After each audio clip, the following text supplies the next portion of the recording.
Delight IAS के इस मंच पर मैं कीवी सिंह आप सभी का एक बार स्वागत करती हूँ। आज इस वीडियो में हम पॉलिटी के पार्ट 2 को देखने वाले हैं। ठीक है, इससे पहले पॉलिटी का एक पार्ट ऑलरेडी हमारे चैनल पर आ चुका है और हिस्ट्री और ज्योग्राफी के भी वीडियोस हमारे चैनल पर आ चुके हैं। आज चलिए शुरू करते हैं पॉलिटी का पार्ट 2 और देखते हैं इसके क्वेश्चन। सबसे पहला क्वेश्चन है, निम्नलिखित में से कौन सी एक सबसे बड़ी संसदीय समिति है? तो इसका सही ऑप्शन है ऑप्शन बी। प्राक्कलन समिति जो होती है वह सबसे बड़ी समिति होती है। ठीक है, संसदीय समिति होती है। संसद का जो बहुत सारा काम होता है वह इन समितियों द्वारा निपटाया जाता है, जिन्हें संसद समिति कहा जाता है। ये क्या होती है? यह वह समिति होती है जो सभा द्वारा नियुक्त या निर्वाचित की जाती हैं अथवा अध्यक्ष द्वारा इसको निर्देशित किया जाता है और यह अध्यक्ष के अनुसार ही कार्य करती हैं। इसके साथ साथ ये अपना प्रतिवेदन प्रस्तुत करती हैं। इस प्रकृति के अनुसार संसदीय समितियां जो होती हैं वह दो प्रकार की होती हैं, स्थायी समिति और तटस्थ समिति। ठीक है, पहले जो लोक लेखा समिति के बारे में जानते हैं हम। सबसे जो इम्पोर्टेंट समिति है, इस दोनों सदनों का निर्वाचन के द्वारा इसमें कुल 22 सदस्य इस सदस्य द्वारा इसमें सदस्य होते हैं। ठीक है, इसमें 15 लोकसभा के होते हैं और 7 राज्यसभा के होते हैं।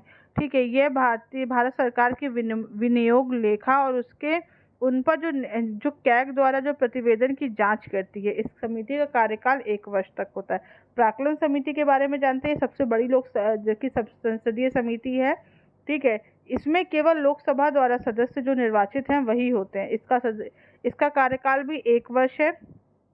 यह बताती है कि प्राक्कलनों में निहित नीति के अनुरूप क्या क्या मतलब काम सही से नहीं हो रहा है और किन प्रकार के संगठन और कार्यकुशलता द्वारा कार्य में किया जा सकता है।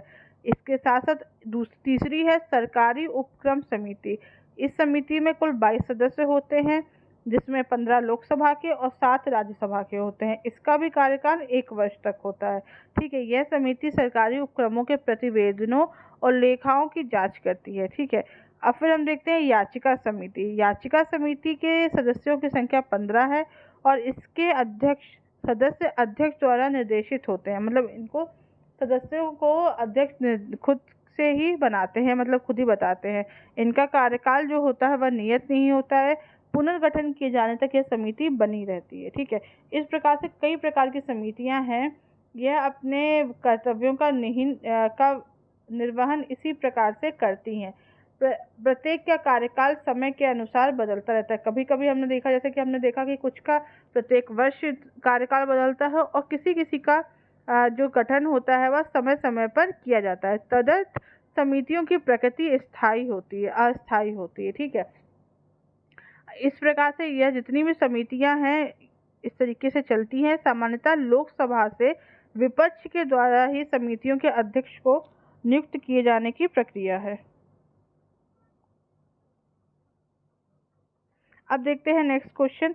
भारत में उच्चतम न्यायालय का उद्घाटन किस तिथि में हुआ था? इसका सही ऑप्शन हम बताते हैं बी ऑप्शन सही है इसका। ठीक है, उच्चतम न्यायालय का उद्घाटन 28 जनवरी 1950 को हुआ था, जबकि इसका जो गठन था वह 26 जनवरी 1950 को हुआ था।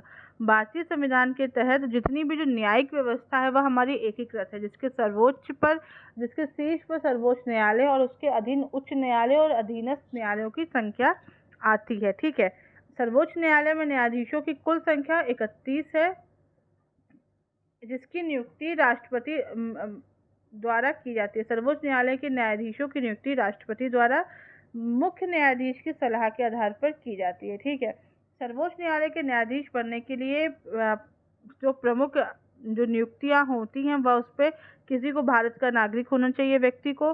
उसके साथ साथ उसे उच्च न्यायालय में कम से कम 5 वर्ष के लिए न्यायाधीश होना चाहिए। ठीक है, इस प्रकार से हम देखते हैं सर्वोच्च न्यायालय के न्यायाधीशों को राष्ट्रपति शपथ दिलाता है और सर्वोच्च न्यायालय के न्यायाधीश राष्ट्रपति को ही संबोधित करके अपने पद का त्याग करते हैं। ठीक है, इस तरीके से चलता है। और उच्चतम न्यायालय के जो न्यायाधीश होती हैं उनकी जो सेवानिवृत्ति यानी कि जो रिटायरमेंट की एज होती है वह 65 वर्ष होती है। सर्वोच्च न्यायालय के न्यायाधीश का जो वेतन होता है वह संसद का भारित वेतन है, यानी कि भारत उसके ऊपर खर्चा है। अनुच्छेद 127 के तहत सर्वोच्च न्यायालय के किसी भी सत्र के लिए न्यायाधीश को कोरम पूरा करने के लिए तदत न्यायाधीशों की नियुक्ति हो सकती है। ठीक है, मतलब ऐसा है कि कुछ अगर कोई कोरम पूरा नहीं हो पा रहा तो तदत न्यायाधीशों की भी नियुक्ति हमें यहाँ पर देखने को मिलती है। केशवानंद भारती का जो केस आया था 1973 में, उसने भारत के मामले में सर्वोच्च न्यायालय ने संविधान के मूल ढांचे की जो जितनी भी चीज़ें थी, जितना भी उसकी बारे में जो निर्धारित किया था या मूल ढांचे का सिद्धांत को प्रतिपादित करने की जितनी भी चीज़ें कही जा सकती हैं, वह सभी वहीं से हुई थी। ठीक है, सर्वोच्च न्यायालय के मुख्य न्यायाधीश के आधार पर ही हम देखते हैं कि सर्वोच्च न्यायालय के अन्य न्यायाधीशों की नियुक्ति होती है। गोलकनाथ केस के में ही देखिए जो दो केस है जिसमें सबसे बड़ी खंडपीठ बनी थी, जैसे कि केशवानंद भारती का केस आया था, उसमें 13 न्यायाधीशों की खंडपीठ थी। उसके बाद गोरखनाथ बनाम पंजाब का जो केस था, उसमें सबसे बड़ी खंडपीठ बनी थी। ठीक है, फिर हम देखते हैं कि उच्चतम न्यायालय भारत के राज्य क्षेत्रों में सभी न्यायालयों से अपील का सबसे सर्वोच्च न्यायालय है। ठीक है, उच्चतम न्यायालय की अपीलीय अधिकारिता को निम्न शीर्षों में विभाजित किया जा सकता है: संविधान के निर्वाचन के मामले में, सिविल मामले में, आपराधिक दंड के मामले में और विशेष इज्जत के अपील से। ठीक है, इन सब चीज़ों से इसको किया जा सकता है। भारतीय संविधान के अनुच्छेद 13, 32, 131, 36, 141, 143 इनके तहत न्यायिक पुनरावलोकन की व्यवस्था दी गई है, जिसके आधार पर विधि के शासन को बनाए रखने का अधिकार है। संविधान की व्याख्या करने का अंतिम अधिकार सर्वोच्च न्यायालय को है। सर्वोच्च न्यायालय को संविधान का संरक्षक घोषित किया गया है। ठीक है, मतलब संविधान का जितना भी संरक्षण के बारे में कहा जा सकता, कस्टोडियन के बारे में जितना भी कहा जा सकता है, वह सर्वोच्च न्यायालय ही है। उसी के आधार पर यह चीज़ें होती हैं। अब देखते हैं नेक्स्ट क्वेश्चन। भारत में संविधान की मूल संरचना का सिद्धांत का स्रोत है, किसका है? न्यायिक व्याख्या। केशवानंद भारती बनाम भारत के बाद में न्यायमूर्ति सीकरी ने संविधान की मूल संरचना यानी कि जो बुनियादी ढांचे के सिद्धांत की व्याख्या की थी, जिसका अनुमोदन मिनर्वा मिल्स के बाद किया गया था। स्पष्ट है कि इसका जो न्यायिक व्याख्या का स्रोत है वह संविधान का मूल ढांचा है। ठीक है, इसके तहत हम ये कह सकते हैं जो संविधान का मूल ढांचा है वह किसी भी प्रकार से जितने भी संशोधन किए जाएंगे, किसी भी प्रकार से ऐसा कोई संशोधन नहीं होगा जो कि हमारे संविधान के मूल ढांचे को बदले। नेक्स्ट क्वेश्चन देखते हैं, PIL क्या है? इसका सही ऑप्शन है ए, पब्लिक इंटरेस्ट लिटिगेशन। ठीक है, इसका अर्थ है जनहित याचिका। जनहित याचिका उच्च न्यायालय और उच्चतम न्यायालय दोनों में प्रस्तुत की जा सकती है। भारतीय न्यायिक व्यवस्था में सर्वोच्च न्यायालय के पहल पर इसकी शुरुआत की गई थी। इसके तहत नागरिक समाज में का कोई व्यक्ति या समूह हित के बारे में कोई भी व्यक्ति इसके न्यायिक उपचार प्राप्त करने के लिए न्यायालय की शरण ले सकता है। ठीक है, सबसे पहले सुप्रीम कोर्ट के न्यायाधीश PN भगवती द्वारा 1979 में हुसैनारा खातून केस में जनहित याचिका को स्वीकार किया गया था। ठीक है, उसी समय से यह याचिका स्वीकार किए जाने का काम शुरू हुआ है। ठीक है, और यह उच्च न्यायालय और उच्चतम न्यायालय दोनों में ही यह चीज़ें शुरू हो सकती हैं। और भारत में एक और चीज़ काफ़ी ज़्यादा जो कि जनहित याचिका से काफ़ी ज़्यादा संबंधित है, वह है न्यायिक सक्रियता। न्यायिक सक्रियता या जुडिशियल एक्टिविज्म जिसे कहते हैं, इसका संबंध जनहित याचिका से ही हमें देखने को मिलता है। और जनहित याचिका की अवधारणा कहाँ से शुरुआत हुई थी, इसके बारे में हम बताएंगे। तो संयुक्त राज्य अमेरिका से देखते हैं कि जनहित याचिका के बारे में हमें सही से पता चलता है। अब देखते हैं नेक्स्ट क्वेश्चन, निम्नलिखित में से कौन राज्यपाल को पद की शपथ ग्रहण कराता है? तो इसका सही ऑप्शन है उच्च न्यायालय का मुख्य न्यायाधीश। ठीक है, अनुच्छेद 159 के तहत प्रत्येक राज्यपाल अपना पद ग्रहण करने से पहले उस राज्य के उच्च न्यायालय के मुख्य न्यायमूर्ति या उसकी अनुपस्थिति में उच्च न्यायालय के जो ज्येष्ठ न्यायाधीश है उसके समक्ष शपथ लेता है। ठीक है, तो राज्यपाल की जो शपथ या प्रत्याज्ञापन का जो ये सिद्धांत है, यह अनुच्छेद 159 में दिया गया है, ना कि भारत के संविधान के अनुच्छेद 30 में। देखिए, जैसे मैंने आपको लास्ट वीडियो में बताया था कि जो संविधान का जो तीसरा अनुसूची है, उसमें कई जितने पदाधिकारी हैं उनके बारे में, उनकी शपथ के बारे में बताया गया, लेकिन उसमें राज्यपाल का उल्लेख नहीं है। ठीक है, संविधान केंद्रीय सरकार, भारत में जिस प्रकार से सरकार की व्यवस्था है केंद्र स्तर पे है, वैसी ही व्यवस्था हमें राज्यपालिका में भी देखने को मिलती है। भाग 6 के तहत अनुच्छेद 153 से 167 के तहत राज्य कार्यपालिका से संबंधित है। राज्यपाल राज्य का कार्यकारी प्रमुख होता है। सामान्यतः प्रत्येक राज्य के लिए एक राज्यपाल नियुक्त होता है, लेकिन 7वें संविधान संशोधन द्वारा यह कहा गया है कि कभी कभी एक ही व्यक्ति को 2 या 2 से अधिक राज्यों का भी राज्यपाल नियुक्त किया जा सकता है। संविधान के अनुच्छेद 155 के तहत राज्य के राज्यपाल की नियुक्ति भारत के राष्ट्रपति द्वारा की जा सकती है, और सामान्यतः इसकी जो अवधि होती है कार्य करने की, वह 5 वर्ष होती है। ठीक है, लेकिन अनुच्छेद 156 के 1 के तहत यह भी कहा गया है कि राज्यपाल राष्ट्रपति के प्रसाद पर्यंत कार्य करता है, और राज्यपाल राष्ट्रपति को ही अपना को संबोधित करके ही अपना पद त्याग करता है। ठीक है, राज्यपाल मुख्यमंत्री की जो नियुक्ति है वह राज्यपाल द्वारा सलाह पर की जा सकती है, और मुख्यमंत्री की नियुक्ति राज्यपाल मुख्यमंत्री की सलाह पर करेगा। इसके साथ साथ मंत्रियों की नियुक्ति भी ऐसी ही होगी। राज्यपाल राज्य विधानसभा का एक अभिन्न अंग होता है। वह विधानसभा को बुलाने, उसको सत्रावसान करने और विघटित करने में भी एक महत्वपूर्ण भूमिका निभाता है। इसके साथ साथ वह किसी राज्य को महाधिवक्ता भी नियुक्त करने का अधिकार भी इसी को प्राप्त होता है। अनुच्छेद 213 के अंतर्गत अगर राज्य विधानमंडल का सत्र ना चल रहा हो तो राज्यपाल अध्यादेश की भी घोषणा कर सकता है, और अगर 201 के तहत यदि कोई विधेयक राज्यपाल राष्ट्रपति द्वारा भी विचार करने के लिए भी आरक्षित रख सकता है, मतलब वह चाहे तो किसी विधेयक को रोक सकता है और यह घोषित कर सकता है कि इस पे वह राष्ट्रपति से अनुमति लेगा। अनुच्छेद 161 के तहत किसी राज्य के राज्यपाल को उस राज्य की कार्यपालिका के विरुद्ध किसी अपराध के लिए दंड को क्षमा, उसका प्रतिलंबन, विराम या परिहार, मतलब कि एक तरीके से जो सजा कम करने की या दंड की जितनी भी चीज़ें थी, दंड को क्षमा करने की, वह सभी प्रकार की शक्तियाँ प्राप्त होंगी। ठीक है, इस तरीके से ये किया गया है। अब देखते हैं नेक्स्ट क्वेश्चन। भारतीय संविधान के अनुसार राज्यों की विधायिका में कौन कौन सम्मिलित है? इसमें देखिए कई ऑप्शन दिए गए हैं, जैसे कि विधानसभा, विधान परिषद एवं राज्यपाल, विधान सभा एवं विधान परिषद, तीसरा विधानसभा एवं राज्यपाल, विधानसभा व विधान परिषद, जिसका इसका अस्तित्व है। तो इसका ऑप्शन सही है, ऑप्शन डी। ठीक है, तो राज्य की विधायिका में कौन कौन शामिल है? अनुच्छेद 168 के तहत राज्य की विधायिका में राज्यपाल शामिल है, विधान परिषद शामिल है, विधानसभा शामिल, और विधान परिषद जहां इसका अस्तित्व है, क्योंकि विधान परिषद जैसा कि सभी राज्यों में नहीं है।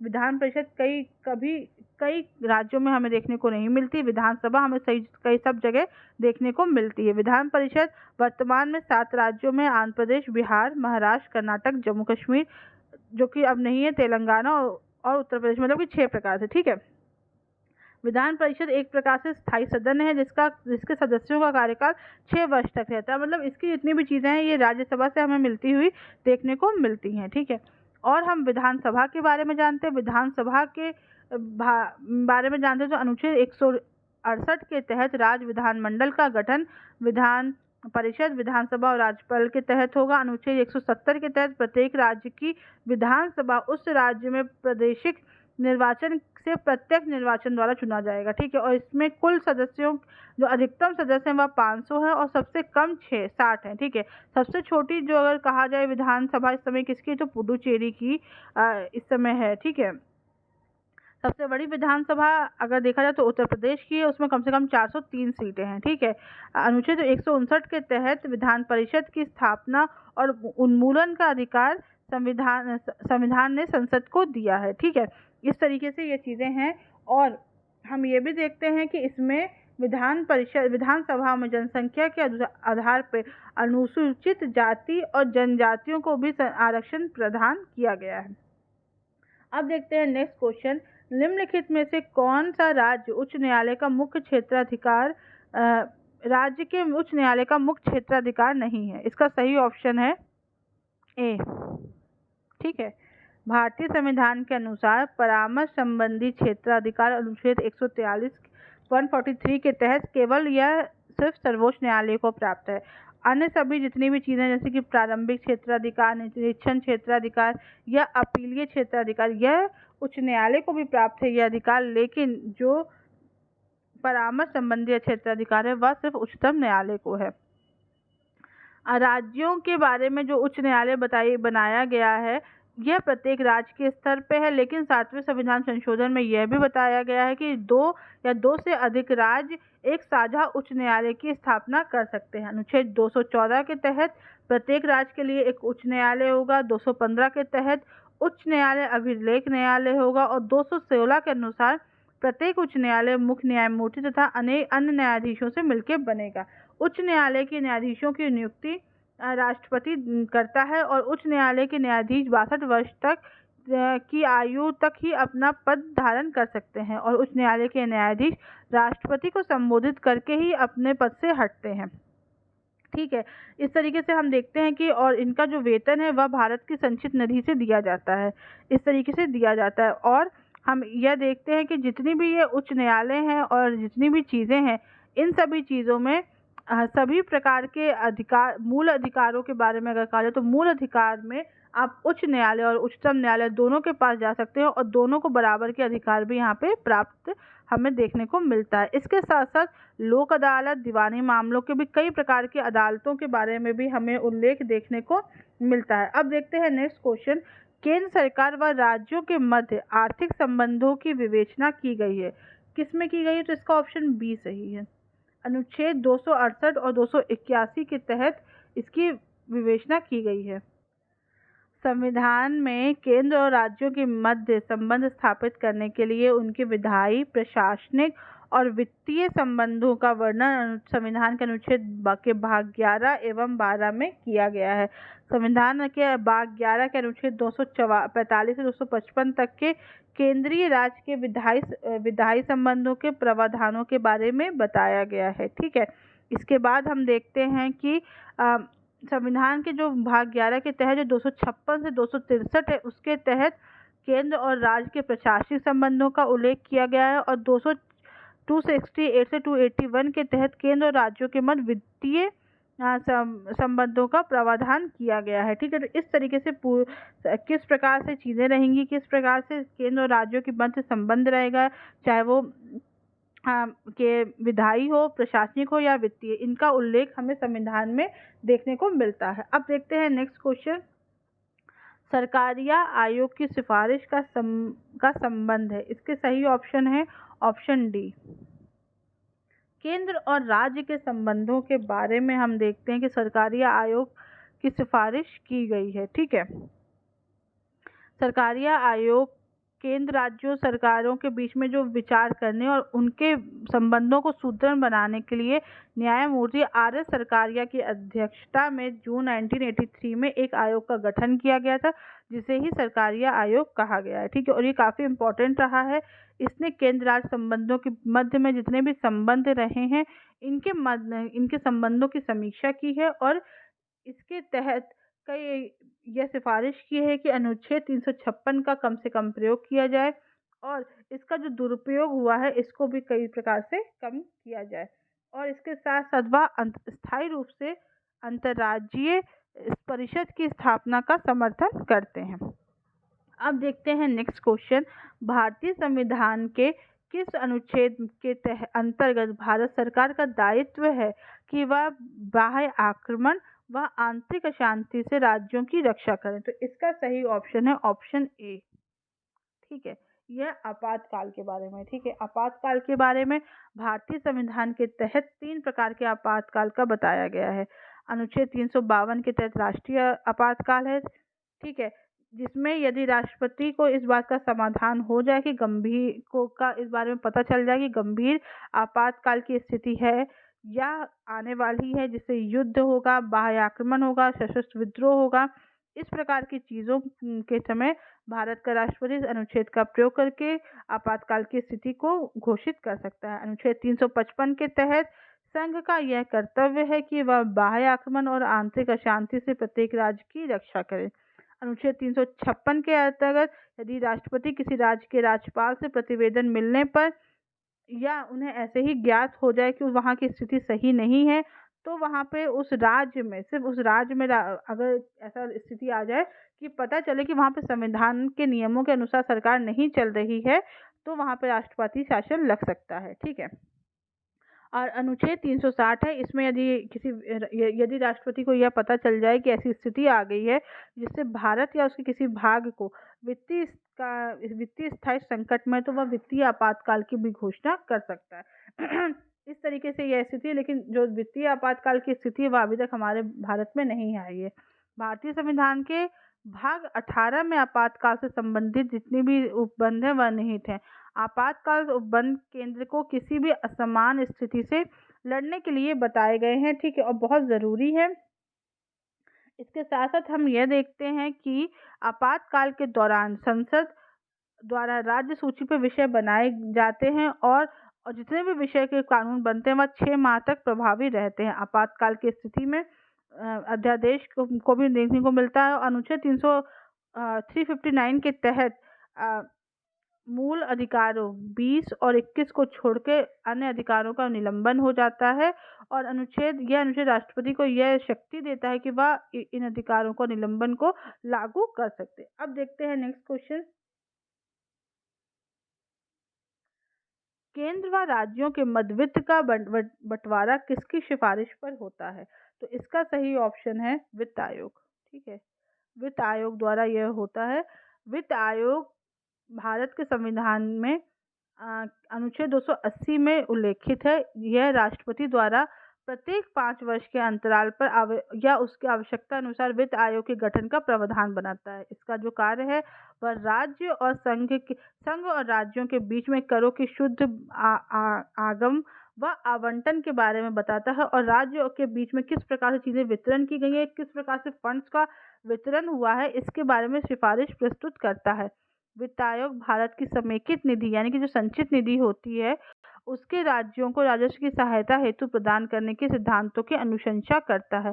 यह अपनी रिपोर्ट राष्ट्रपति को ही सौंपता है और प्रथम वित्त आयोग की अगर नियुक्ति की गई हो तो केसी नियोगी के द्वारा 22 नवंबर 1951 को प्रथम वित्त आयोग की नियुक्ति की गई थी।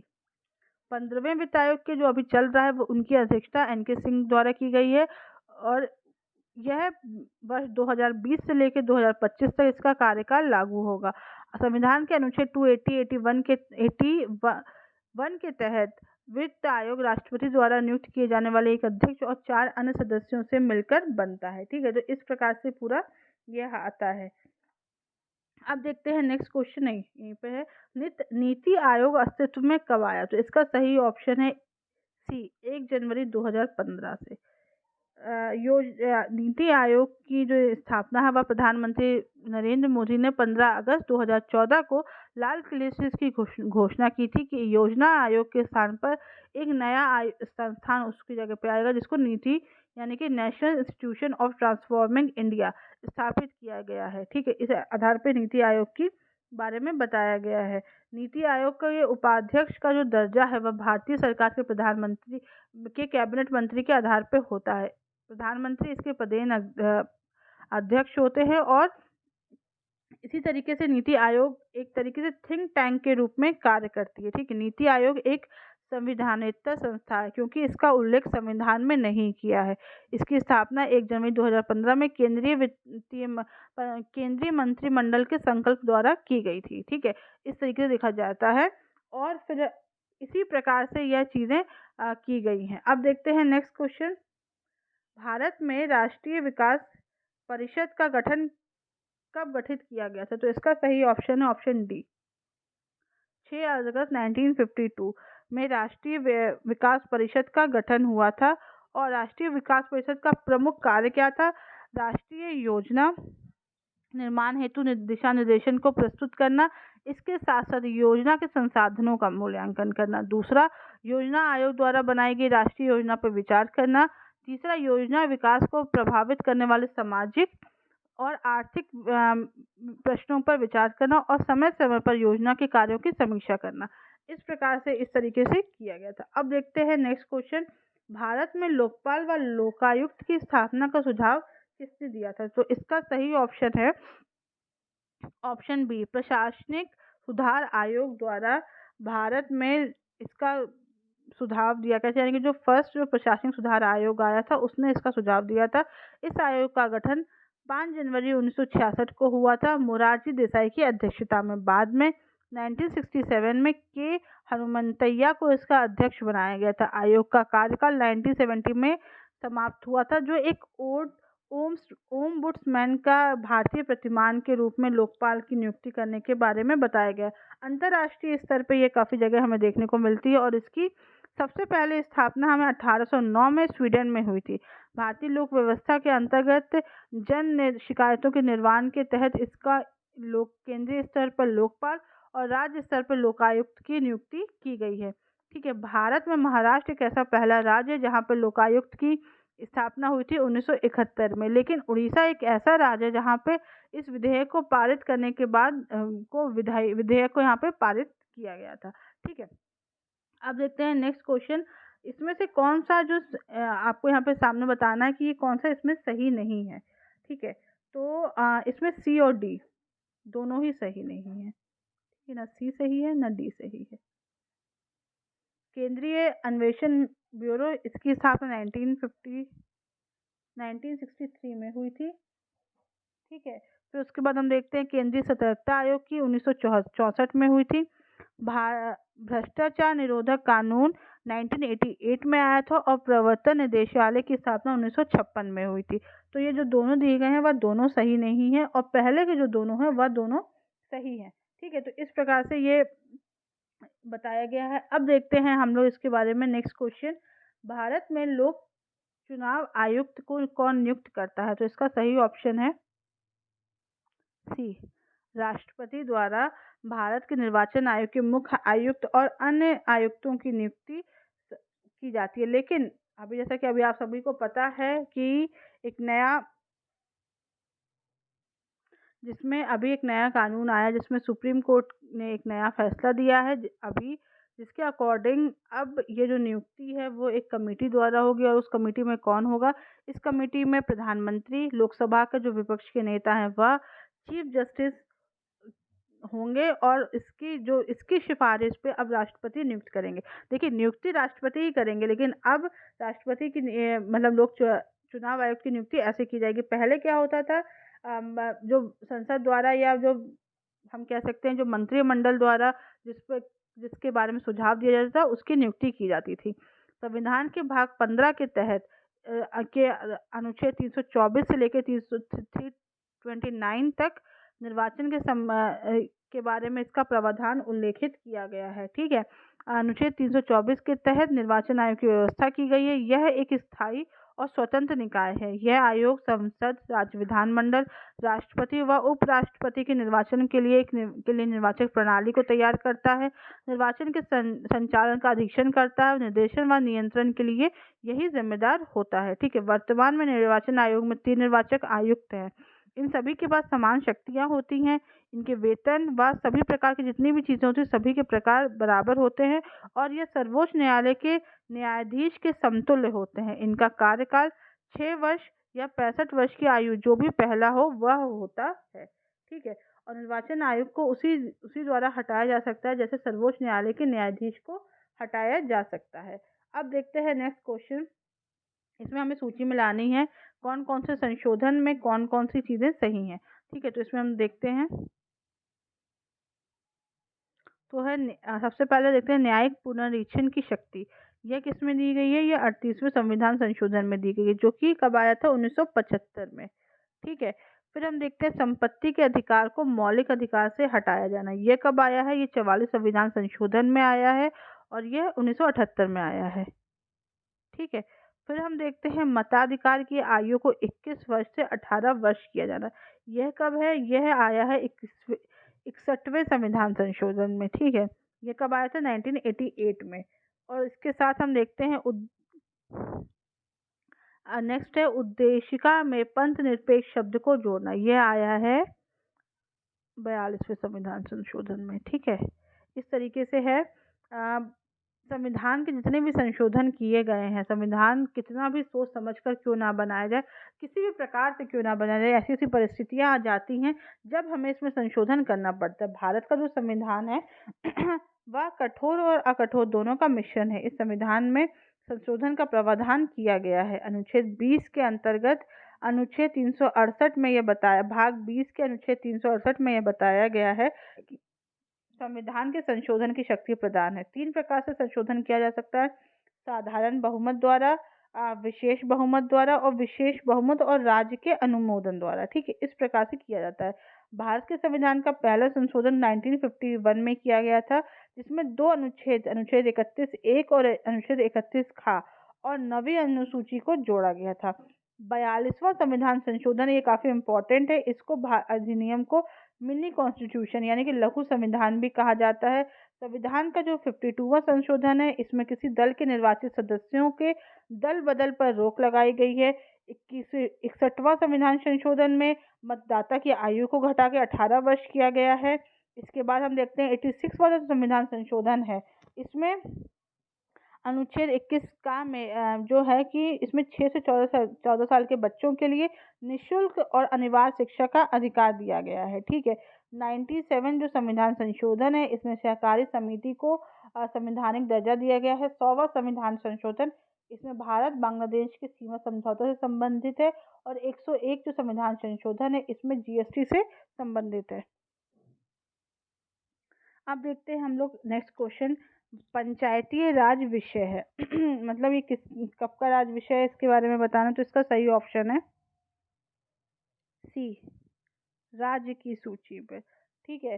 पंचायत को संविधान की 7वीं अनुसूची में राज्य सूची का विषय माना गया है। इस प्रकार से जो पंचायत है वह राज्य सरकार का विषय है। इसके गठन व चुनाव का जो अधिकार है वह राज्य सरकार को ही प्राप्त है, ठीक है। पंचायती राज लोकतांत्रिक विकेंद्रीकरण की व्यवस्था है। इसका उद्देश्य जन भागीदारी को बढ़ाकर विकास के निचले स्तर तक लेके जाना है। संविधान के भाग 9 के तहत अनुच्छेद 243 से 243 के तहत पंचायत से संबंधित प्रावधानों का उल्लेख किया गया है। 73वें संविधान संशोधन 1992 के तहत संविधान के अनुच्छेद भाग 9 में 16 नए अनुच्छेद जोड़े गए थे और 11वीं अनुसूची जोड़ी गई थी, जिसमें पंचायत और संस्थान इसके बारे में बताया गया था। 11वीं अनुसूची में 29 विषयों का उल्लेख है जो पंचायत को विधि बनाने का अधिकार देता है। पंचायती राज राज्य सूची का विषय है। पंचायत की संरचना से संबंधित प्रावधान राज्य का विधानमंडल तय करता है। पंचायत का चुनाव कराने का निर्णय राज्य सरकार द्वारा होता है और प्रत्येक 5 वर्ष पर पंचायत का चुनाव किया जाता है। पंचायतों के वित्तीय स्थिति का पुनरावलोकन करने के लिए वहाँ राज्य स्तर पर वित्त आयोग का गठन होता है और जो ये निर्वाचक प्रणाली होती है, इसमें ग्राम सभा का गठन होता है। भारतीय संविधान के अनुच्छेद 40 में भी भारत राज्य को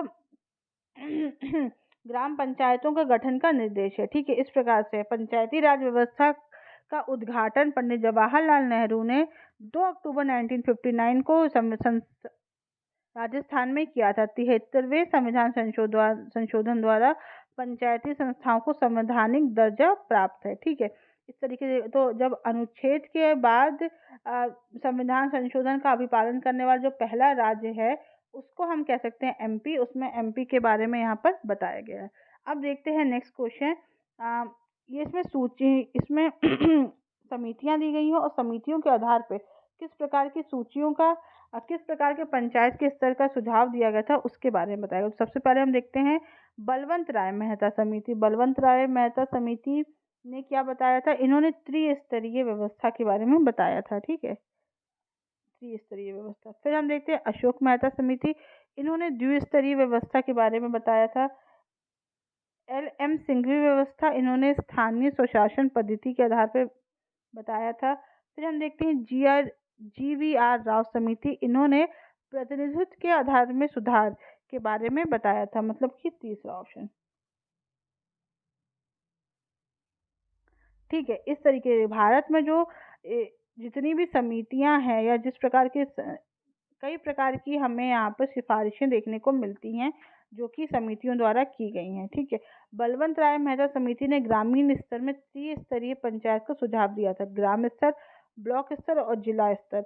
और अगर कहा जाए तो जो पंचायती राज व्यवस्था के जो वास्तुकार हैं उन्हें बलवंत राय मेहता समिति द्वारा ही इसके बारे में बताया गया है। ठीक है, और उनके द्वारा ही इन चीज़ों को कहा गया है। अशोक मेहता समिति ने यह सहमति व्यक्त की कि पंचायती राज के कुछ प्रावधान भारतीय संविधान में शामिल किए जाने की योग्यता रखते हैं, अतः भारत सरकार को इस पर विचार किए जाना चाहिए। लेकिन इस सहमति की को जो है कि माना नहीं गया था। ठीक है, और देखिए जो राज्यपाल जितने भी ये नगर पालिकाओं के और जितने राज्य स्तर के जो चुनाव होते हैं इनको राज्य निर्वाचन आयोग के अधिकार में होते हैं, उसी के आधार पर इनको कराया जाता है। ठीक है, अगर हम पुराने इतिहास में जाएं तो लॉर्ड रिपन को भारतीय स्वशासन का पिता कहा जाता है। उनके आधार पर ऐसा कहा जाता है कि उनके समय से यह चीज़ें शुरुआत हुई थी। ठीक है, और उन्हीं के आधार पे उस समय आया था। और भारत में यह तभी आया था जब मैंने अभी आपको 73वें और 74वें अनुसंधान संशोधन के द्वारा यह चीज़ें भारत के संविधान में आई थी। अब देखते हैं क्वेश्चन नंबर 20, किस संविधान संशोधन द्वारा शहरी शासन व्यवस्था को संवैधानिक दर्जा दिया गया है? तो इसका सही ऑप्शन है सी, 74वें संविधान संशोधन द्वारा। ठीक है, 74वें संविधान संशोधन द्वारा 3 प्रकार की नगर पालिकाओं का प्रावधान किया गया है, नगर निगम, नगर पालिका और नगर पंचायत। ठीक है, इसके तहत इसमें यह भी बताया गया है कि इसमें संविधान संशोधन में एक नया भाग जोड़ा गया था 9 के, इसमें 18 नए अनुच्छेद थे और 12 अनुसूचियां शामिल। इसमें नया भाग 9 का 18 अनुच्छेद और 12 अनुसूचियां शामिल थी। 12वीं अनुसूची में स्थानीय स्वशासन को बताया गया है। यह स्थानीय शासन 8 प्रकार के हैं, नगर पालिका परिषद, नगर पालिका अधिसूचित क्षेत्र, शहरी क्षेत्र समिति, छावनी बोर्ड, शहरी क्षेत्र समिति, पत्र न्यास, विशेष उद्देश्य के लिए गठित एजेंसी। ठीक है, इसके तहत 3 नगर पालिकाओं का प्रावधान है, नगर निगम, नगर पालिका, नगर पंचायत। नगर पालिका के सभी सदस्य प्रत्यक्ष या अप्रत्यक्ष रूप से उस क्षेत्र के मतदाताओं द्वारा ही चुने जाते हैं। नगर पालिका की कार्य अवधि 5 वर्ष होती है और इससे पूर्व भी समाप्त किया जा सकता है। इसके चुनावों का नियंत्रण राज्य निर्वाचन आयोग के तहत होता है। ठीक है, और राज्य विधानमंडल नगर पालिकाओं के संबंध में मामलों का उपबंध बना सकता है। अनुच्छेद 243 झा के तहत गठित वित्त आयोग नगर पालिकाओं की वित्तीय स्थिति का भी पुनर्लोकन करता है। और 243 या घा 1 के अनुसार प्रत्येक राज्य में जिला स्तर पर जिला में पंचायतों और नगर पालिकाओं द्वारा तैयार की गई योजनाओं का समेकन और संपूर्ण जिले के लिए एक विकास योजना को तैयार करने के लिए एक जिला योजना समिति का भी गठन किया जाता है। ठीक है, और भारत में सबसे पहले जो कहा जा सकता है कि सर्वप्रथम नगर निगम 1687-88 में मद्रास में स्थापित हुआ था। तो आज के वीडियो में बस इतना ही। देखिए जो ये वीडियो थे जिसमें काफ़ी अच्छे से काफ़ी चीज़ों के बारे में बताया गया है। सिर्फ वीडियो नहीं, उससे रिलेटेड कई टॉपिक भी आपको क्लियर हो गए होंगे। अगर तब भी आपको कोई डाउट होता है तो आप मुझे कमेंट बॉक्स में बताएं और आपको इसका PDF हमारे टेलीग्राम ग्रुप में मिल जाएगा। Thank you so much.